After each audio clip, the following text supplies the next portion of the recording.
I'm Ashley St. John, Assistant Professor at the Emerging Infectious Diseases Signature Research Program at Duke NUS Medical School in Singapore, and I'm pleased to talk about my recent study, Immune Synapses Between Mast Cells and Gamma Delta T Cells Limit Viral Infection, published in the Journal of Clinical Investigation.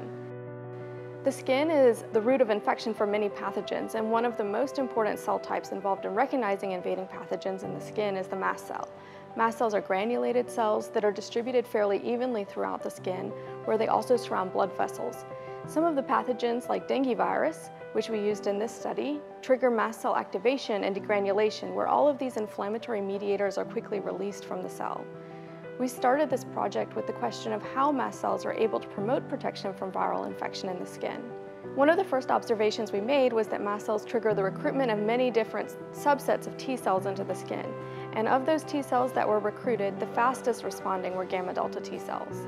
We visualized the mast cells and gamma delta T cells at the site of infection, and we were extremely surprised to see that there were many indications that the cells were interacting with each other. As you can see on the left, in uninfected skin, there are mast cells that are not interacting with any gamma delta T cells.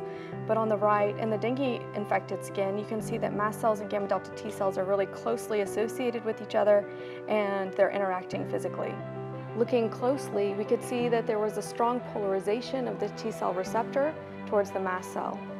This suggested to us that mast cells are activating gamma delta T cells in a way that is through the T cell receptor, which is similar to activation by antigen presentation. The experiments we did to show the mechanism involved a series of co-culture experiments where we observed that activation was contact dependent and it was occurring through the gamma delta TCR.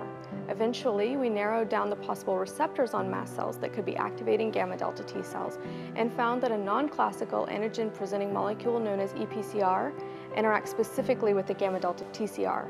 To really confirm the importance of gamma delta T cells declaring infection, we also used mice that were genetically deficient in gamma delta T cells. As you can see in this key figure, after dengue infection, these mice had much higher levels of virus in the skin, showing that gamma delta T cells are important for early host defense against dengue. This data to us really emphasized the importance of cell communication during infection. Mast cells and gamma delta T cells are known to be resident in the skin, but we never knew that they could communicate with each other to help clear infections. As immunologists, we often think that the key communication between various immune cells occurs in lymph nodes, but this data showed that given the right signals, mast cells can serve as non-classical antigen-presenting cells within hours of infection, and that the process starts right at the site of infection in the skin. We hope that since most vaccines are delivered into the skin, this new knowledge may have implications for improving vaccines.